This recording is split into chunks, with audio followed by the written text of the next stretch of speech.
오늘은 다 지우고 새로 쓰라 하는 제목으로 하나님 말씀 전하겠습니다. 한번 따라할 거예요. 다 지우고 새로 씁시다. 여러분, 방송 활동하는 김미경 작가라는 분이 있어요. 활동을 열심히 하시죠. 그런데 이분 어머니가 첫째도 딸을, 둘째도 딸, 셋째도 딸, 네 번째 이제 아들을 낳아야 되는데 기다렸는데 아들이 태어났을 거예요, 딸이 태어났을 거예요? 딸이 태어난 거예요. 그 시아버지가 너무 실망해가지고, 얘야, 그 딸 뭐에 쓰려고 또 딸 낳냐 그러면서 얘기를 하신 거예요. 아유, 배 아파서 아이 낳는데 얼마나 힘들었겠어요.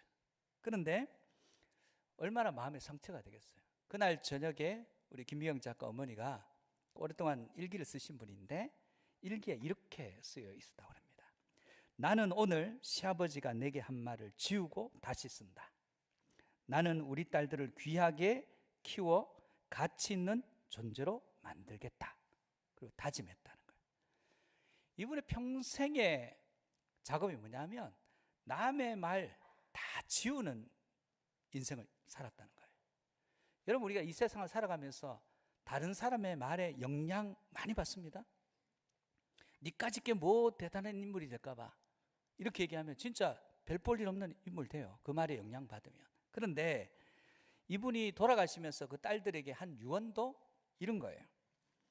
다른 사람의 비난의 말, 조롱의 말, 거짓말, 음해의 말 다 지우고 다시 써라. 그 말에 영향받지 말라는 거예요. 얼마나 이분의 지혜가 말도 못해요. 어르시는데. 아마 김미경 작가가 그리스도인이기 때문에 어머니도 아마 그러지 않겠나 보이는데 하나님이 주신 지혜가 말도 못해요. 여러분 인생 가운데 2024년도에 여러분이 들었던 부정적인 말 다 지우고 새로 쓸 수 있기를 주의 이름으로 축복합니다. 믿음도 마찬가지입니다.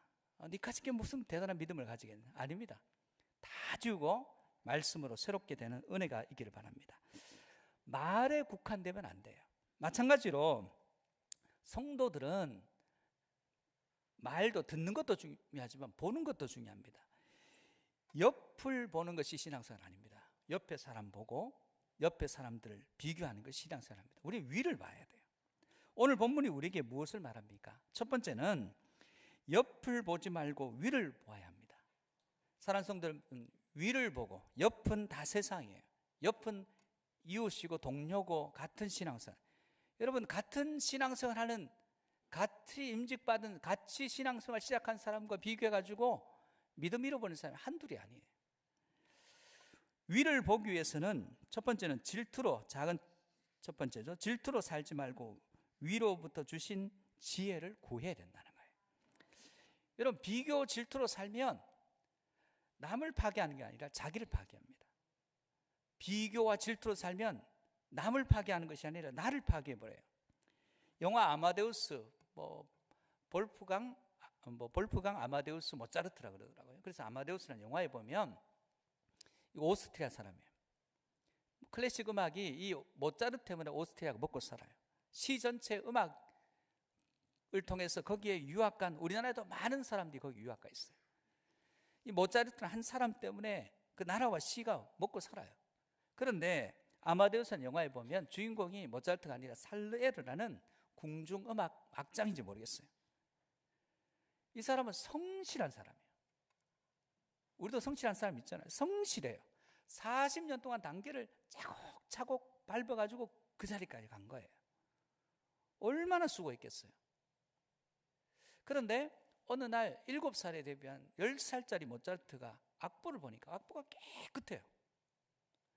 자기는 지우고 쓰고 해야 되는데 악보가 너무 깨끗한 거야. 왜냐하면 그 안에 악보가 이미 들은 거예요. 그리고 연주하더니 갑자기 들어가더니 갑자기 수정하더니 왔는데 조금 전보다 더 좋은 음악으로 다시 고쳐오는 걸 보고 너무 절망이 생기는 거예요.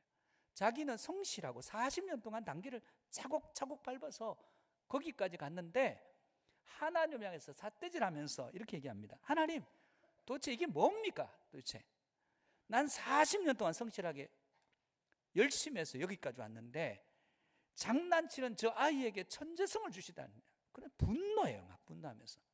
그러면서 인생의 목표를 저 모차르트를 무너뜨리는데 삶의 목적을 두는 거예요. 시기와 질투로 똘똘 뭉쳐 삽니다.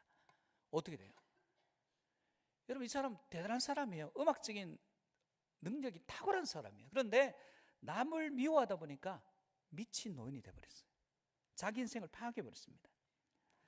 성도의 삶은 옆을 보면 미칩니다. 내게 주신 은혜를 바라봐야 됩니다. 여러분 안에 고유한 능력이 다 있어요. 예쁜 사람들이 모여있는 곳이 어디입니까? 미인대회죠.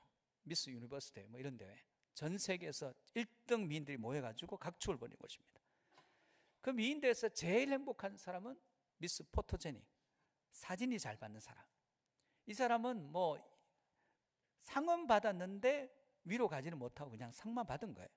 평안해요. 그런데 마지막에 3명 남았고 1명 불려서 미가 뽑히고 2명 남았어요. 그런데 내 이름이 불리면 내가 진이고 안 불리면 손인데 내 이름이 안 불리는 거예요. 그때 진 차지한 그 미인대 참여한 사람은 막 환호하는데 선의 얼굴 보면 세상에서 제일 실패한 사람의 얼굴이에요. 전 세계 2등인데 그 나라에서 1등이고 전 세계 2등인데 세상에서 가장 실패한 얼굴이에요. 너무너무 초라해요. 백설공주 이야기 아시잖아요. 백설공주 나이가 한 15쯤 됐을 거예요. 옛날에는 나이가 그렇게 오래 사는 게 아니니까. 그러면 이 계모의 나이는 30대 초반이거나 30대 중반쯤 됐을 거예요. 세상에서 누가 제일 예쁘냐? 누가 제일 예쁘겠어요? 근데 자기 말고 자기가 2등이고 또 1등 있다는 거예요. 근데 나이 차이가 벌써 많이 나잖아요. 피부의 톤이 다르고 여러분 피부의 탄력이 다른데 근데 미움으로 사니까 뭡니까? 우리가 아는 그런 스토리가 만들어지는 거예요. 마귀는 우리에게 주는 것이 뭐냐면 너 선악과 먹어라. 너 하나님 된다. 이거예요. 일평생 우리에게 네가 더 낫지. 네가 더 나아져야지. 네가 선악과 먹고 네가 하나님 돼. 미혹시켜서 결국 어떻게 됩니까? 인간을 에덴을 지옥으로 만들어버렸습니다. 영원히 사는 존재가 죽는 존재가 되어버렸어요. 시기와 질투가 임하니까 하나님을 바라보고 살아야 될 인생이 땅 바라보고 세상 바라보고 사람 바라보다가 미친 인생이 돼요. 초대교회에 7가지 죄가 있습니다. 첫 번째가 교만이에요. 이 교만은 마귀의 죄입니다. 두 번째가 질투예요. 인간적인 죄입니다. 세 번째가 분노, 게으름, 탐욕, 탐식 먹는 거예요. 그 다음에 정욕이에요. 7가지입니다. 이 질투의 마음을 극복할 길이 없습니다. 왜 질투합니까? 비교하니까. 비교할 게 어디 있다고? 비교하는 마음과 질투는 상대방에게 고백 못해요. 내가 너 질투하고 있다 고백할 수 없어요. 혼자 질투하는 거예요. 혼자 끙끙 앓습니다. 나보다 저 사람이 잘 되면 미워서 미치려고 그래요. 너무너무 미운데 내가 더 높아야 져야 되는데 저 사람이 더 높아진다니 말도 안 된다. 그런데 속으로 끙끙 앓아요. 병들어요. 여러분 요한복음 21장 보면 예수님께서 주님을 3번 부인하고 심지어 저주했던 베드로에게 기회를 주셔요.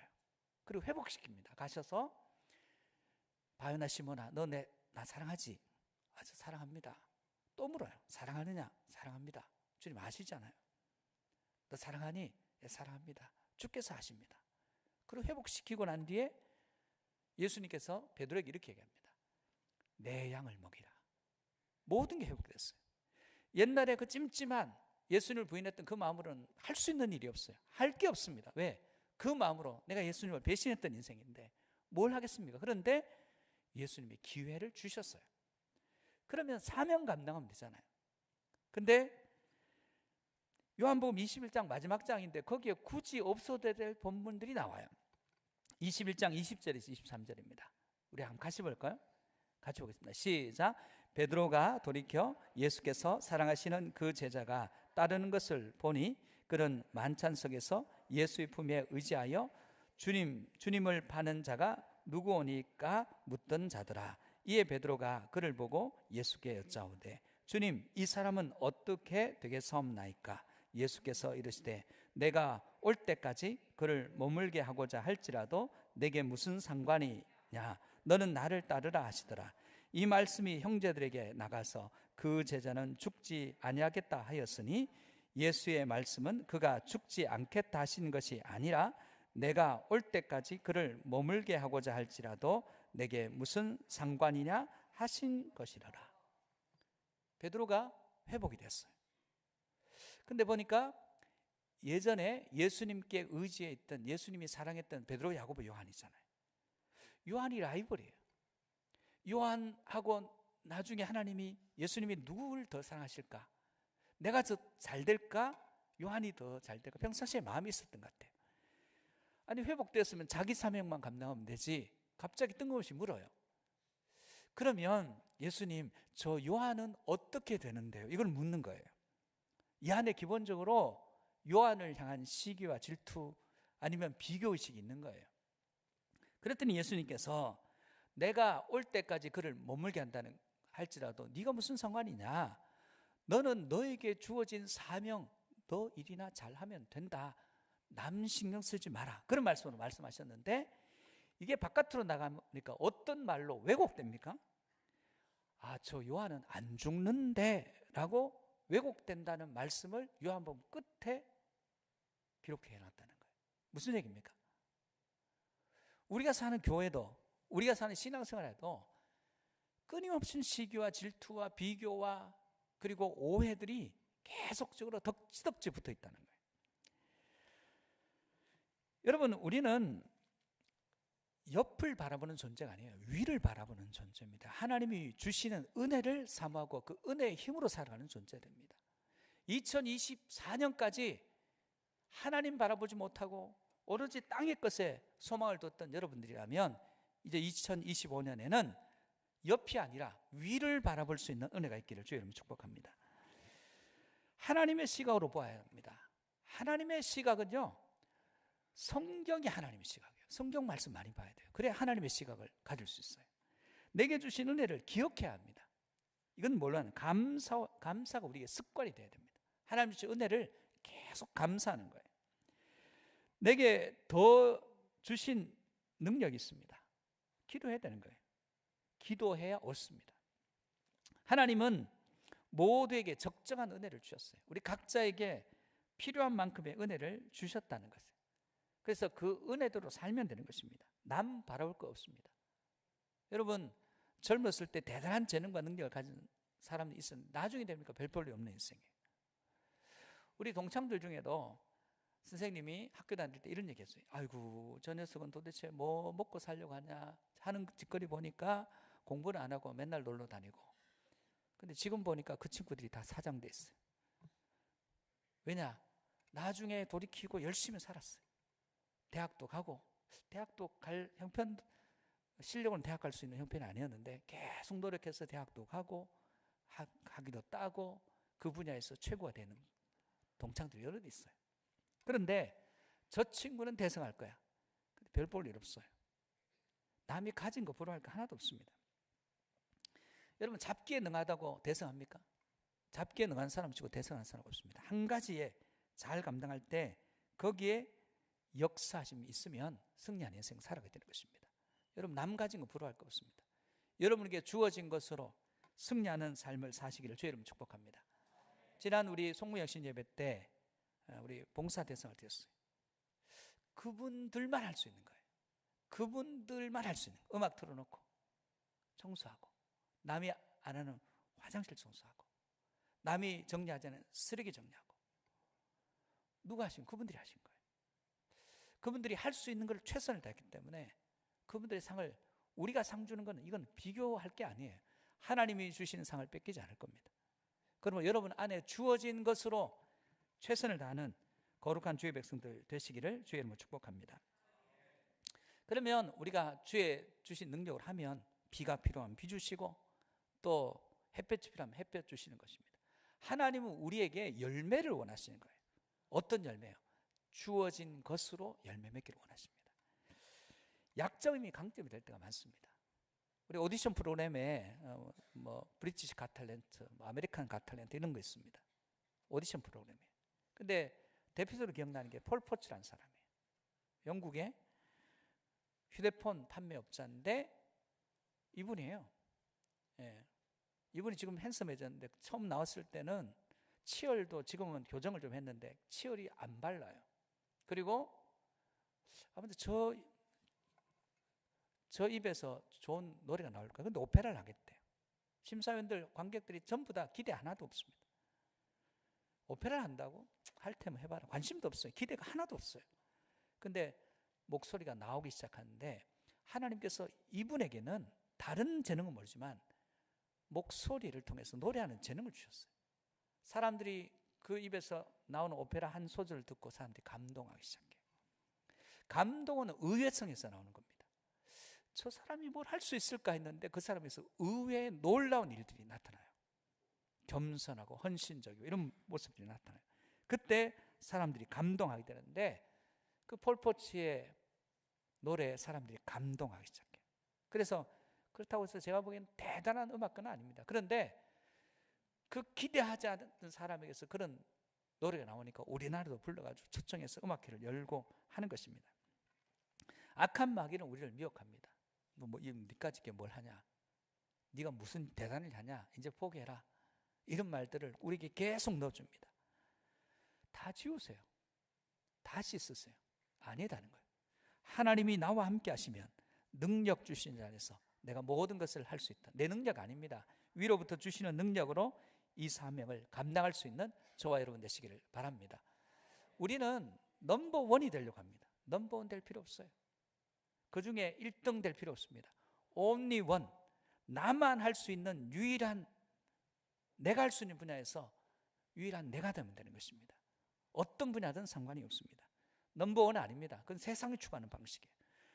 그리스도인들은 나만이 할 수 있는 방식으로, 나만의 방법으로 하나님을 섬기고 하나님께 예배하고 사람들을 돕고 복음을 전하고 삶 가운데 선한 영향력을 끼쳐가므로 하나님 주신 탤런트로 열매 맺는 인생으로 자리매김하시기를 주의 이름으로 축복합니다. 두 번째는 받아야 줄 수 있습니다. 오늘 본문이 주는 핵심적인 이야기가 받아야 줄 수 있다는 거예요. 여러분, 하나님께서 열매 맺기를 원하시는 것은 우리 능력으로 하는 게 아니에요. 위로부터 받아서 하는 것입니다. 본문 말씀 13절입니다. 같이 보겠습니다. 시작. 너희 중에 지혜와 총명이 있는 자가 누구냐? 그는 선행으로 말미암아 지혜의 온유함으로 그 행함을 보일지니라. 지혜와 총명은 판단력과 분별력입니다. 이건 위에서 와야 돼요. 판단하고 분별하는 능력이에요. 물론 세상적인 지혜를 배워도 이거는 있겠지만 진짜 판단력과 분별력은 위로부터 와야 되는 겁니다. 그래서 위로부터 오는데 말씀이 위로부터 와요. 우리 성경 말씀은 옆으로 온 게 아니에요. 위로부터 왔고 하나님의 지혜, 예수님의 지혜도 위로부터 옵니다. 성령도 위로부터 옵니다. 그러므로 우리에게 위로부터 주시는 것들을 받을 수 있는 은총이 있기를 주의 이름으로 축복합니다. 누가복음에 보면 누가복음 24장 49절에 보면 예수님께서 예루살렘을 떠나지 말고 머물러라 그랬습니다. 왜 그럴까요? 49절입니다. 볼지어다 내가 내 아버지께서 약속하신 것을 너희에게 보내리니 너희는 위로부터 능력으로 입혀질 때까지 이 성에 머물라 하시니라. 왜 머물러요? 받아야 하니까. 받지 않으면 안 되는 거예요. 받아야 되는 거예요. 받지 않고 하는 모든 것들은 문제가 생겨요. 능력 받지 않고 일해요. 불협화음이 생겨요. 능력 받지 않고 말해요. 상처받아요. 능력 받지 않고 행해요. 그러면 성공은 했는데 다른 모든 것들이 다 무너진 것들을 경험하게 됩니다. 성도는 위에서 받아야 됩니다. 위로부터 받아야 됩니다. 여러분, 옆으로 오는 게 아닙니다. 옆으로 오는 것들은 여러분을 일순간 행복하게 해줄 수 있어요. 그러나 성도는 위로부터 주시는 능력과 권능을 받아야 됩니다. 사도행전 1장 8절입니다. 같이 보겠습니다. 시작. 오직 성령이 너희에게 임하시면 너희가 권능을 받고 예루살렘과 온 유대와 사마리아와 땅끝까지 이르러 내 증인이 되리라 하시니. 누가 증인돼요? 받은 자가 증인되는 거예요. 받지 못하면 어떻게 하겠어요? 여러분, 받지 못하면 기름칠해지는 기계처럼 삐걱삐걱 소리 날 수밖에 없어요. 아브라함 때부터 하나님은 계속 복에 대해서 얘기합니다. 하나님이 복을 주시고 너 복을 받아라. 네 복 자체가 되라. 복의 통로가 되라. 복을 주면 받아서 유통시켜라. 그렇게 말씀하시는 거예요. 여러분, 우리 교회 성도들의 삶 가운데 하나님의 복이 임해야 됩니다. 은혜 받아야 됩니다. 받지 않으면 의미 없습니다. 우리가 왜 예배를 드립니까? 은혜 받기 위해서, 말씀을 통해서, 기도를 통해서, 찬송을 통해서 위로부터 주시는 은혜를 공급받아서 살 힘을 얻기 위해서입니다. 오늘 예배하는 저희의 모든 심령 가운데 하나님의 은혜, 공급의 은총이 있기를 축복합니다. 기도하는 이유가 뭐죠? 야고보서 1장 17절입니다. 또 같이 볼까요? 시작. 온갖 좋은 은사와 온전한 선물이 다 위로부터 빛들의 아버지께로부터 내려오나니 그는 변함도 없으시고 회전하는 그림자도 없으시나. 주신다 하셨어요. 그러니까 회전하는 변함도, 회전하는 그림자 없으신, 약속한 성취하시는 그분이 반드시 주신다는 이야기예요. 여러분, 사랑을 누가 해요? 사랑을 받아야 줄 수 있어요. 아이를 키우는데 엉뚱하게 키우는 분들이 요즘 많아요. 왜 그렇습니까? 사랑을 받아야 되는데 사랑을 못 받아서. 제가 얼마 전에 어떤 프로그램을 보다 보니까 금쪽이 프로그램이잖아요. 어머니가 아이를 키우는데 장난을 가지고 놀아요. 노는데 아이가 장난감을 가지고 놀려면 좀 어지러 놓고 놀아야 되잖아요. 그런데 엄마가 계속 정리해요. 왜 정리해? 물어요. 그랬더니 나는 깨끗하게 정리된 게 좋아. 그러면서 정리를 해요. 왜 정리하면서 애가 소리를 지르니까 정색을 하면서 한번 기회를 줄 테니까 잘못해도 얘기하라고 해요. 그랬더니 아이가 안 한대요. 그랬더니 나가래요. 나가. 여기 내 집이니까 넌 나가라는 거예요. 그랬더니 아이가 뭐라 그러죠? 엄마가 어른이야? 그렇게 얘기해요. 그럼 내가 어른이 아니면 뭐야? 애지. 3살짜리예요. 3살짜리. 그 장면 한 장면을 딱 보면서 이런 생각이 들었어요. 우리는 잘하고 있나? 우리는 부모로서 잘하고 있나? 우리는 우리 부모로서 받은 것들을 우리 자녀에게 그대로 전합니다. 여러분들의 모습은 자녀들이 그대로 카피되고 있어요. 그걸 보면서, 그 장면을 보면서 제 자신이 제 아들이나 딸에게 했던 것들을 돌아보게 됐어요. 정말 잘하고 있는 걸까? 예전에 잘한 부분이 있을까? 그래서 깊이 반성하면서 한 부분이 걸리더라고요. 그러면서 그때 내가 잘 못했는데 이 아이가 그때 나한테 제대로 못 배워서 자기 아이에게 제대로 못하면 어떻게 하지? 걱정이 되는 거예요. 그래서 기도하게 되더라고요. 사랑받아야 사랑할 수 있어요. 가르침을 받아야 가르칠 수 있어요. 여러분, 받지 않으면 받지 않는 모습들이 나타나는 것이 오늘 본문 14절 16절입니다. 볼까요? 14절 16절에 어떤 모습이 받아야 되는데 못 받은 사람들에게 나타나는 증상이에요. 같이 보겠습니다. 시작. 그러나 너희 마음속에 독한 시기와 다툼이 있으면 자랑하지 말라. 진리를 거슬러 거짓말하지 말라. 이러한 지혜는 위로부터 내려온 것이 아니요 땅 위의 것이요 정욕의 것이요 귀신의 것이니 시기와 다툼이 있는 곳에 혼란과 모든 악한 일이 있습니다. 자, 시기와 다툼, 내 자아가, 그 배후에 뭐가 있습니까? 사단이 있는 거예요. 시기와 다툼은 그 사람의 마음이 아니에요. 사단이 배후에서 역사하는 거예요.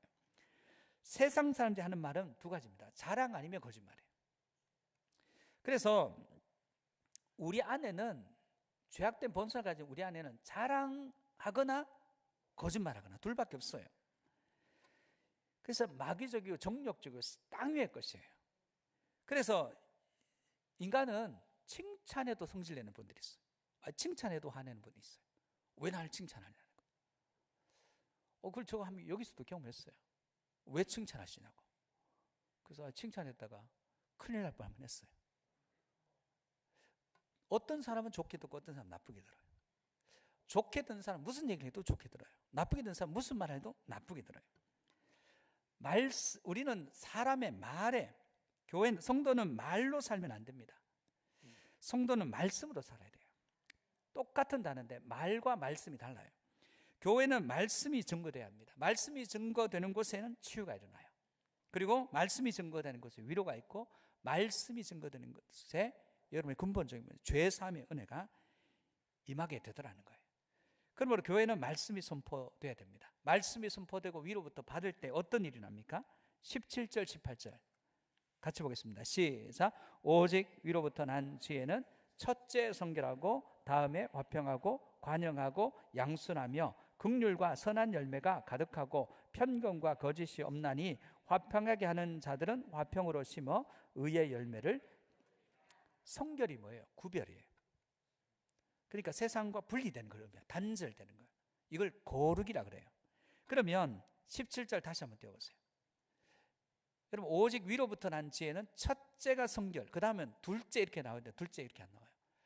첫째 성결하면 그 다음에 화평과 관용과 양순과 긍휼과 선한 열매가 가득하고 편견과 거짓이 없어진다 그랬어요. 그러므로 우리가 구해야 될 것은 거룩이에요. 거룩. 하나님 앞에 위로부터 거룩함은 우리에게 없습니다. 저와 여러분이 거룩이 없습니다. 거룩은 하나님의 것이에요. 거룩함을 구하는 2025년 한 해가 되시기를 주님으로 축복합니다. 세상의 성공이 뭘까요? 세상의 성공은 생산성과 효율성이에요. 그래서 노동의 산 곳에 제품 만들어서 선진국에 파는 거 아니에요. 1달러 월급 주고 만들어서 여기는 150달러에 파는 거 아니에요. 근데 이쪽에는 좋은데 저쪽은 불행하잖아요. 이게 그걸 없앤 거예요 지금. 여러분, 세상은 다 그런 겁니다. 교회 안에서 여러분, 예배가 생산적입니까? 기도가 생산적입니까? 여러분, 선교 작정에서 여러분은 돈 벌어서 선교지 보내잖아요. 가치가 다르다 그랬어요. 여러분의 만원이 아프리카의 어떤 사람에는 죽어가는 사람의 양식과 생명 양식이 되기도 해요. 어떤 사람에는 쿠바의 빵을 나눌 때 여러분, 우리가 먹는 맛있는 빵이 아닙니다. 그냥 빵 모양을 갖춘 빵이에요. 그거 가지고 사람들이 나눠요. 나누는데 너무너무 사랑하면서 그걸 너무너무 감사하면서 나누더라는 거예요. 쿠바 이민찬 선교사님이 말라리아에 걸려서 열병에 걸려서 지금 한 번 그랬습니다. 또 걸리면 이제 생명이 어떻게 될지 몰라요. 그런데 기쁨으로 가서 하는 이유가 뭐죠? 예배의 영광을 받기 때문에. 오늘 우리 교회 금년표가 뭐냐? 하나님의 영광이 충만한 교회. 이 쿠바 교회가 모토예요.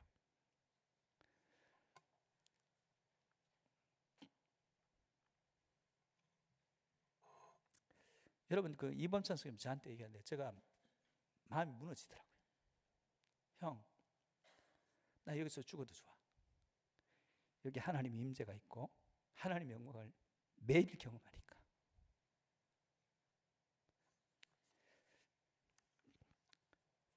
근데 여기에 우리가 드린 이 예배 자리에 하나님의 영광이 있습니까? 그거 좀 물어보고 싶은 거예요. 우리가 드린 이 예배 자리에 하나님이 임재하셔서 쿠바 교회에 있는 하나님의 영광이 우리 예배 자리에 있냐고요. 그런 예배를 한 번이라도 경험해 보셨냐고요. 저는 목사로서 부끄러워요. 우리 교인들이 그런 예배를 한 번도 경험하지 못했다 그러면 저는 뭐 하는 걸까요, 여러분? 예배 자리에 하나님의 영광이 임하고 그 예배 자리에 하나님의 영광으로 충만한 교회, 그게 금년 한 해 제가 우리 교회를 향해서 꿈꾸는 유일한 목표예요. 여러분, 예배를 통해서 하나님의 영광을 경험하시기를 축복합니다.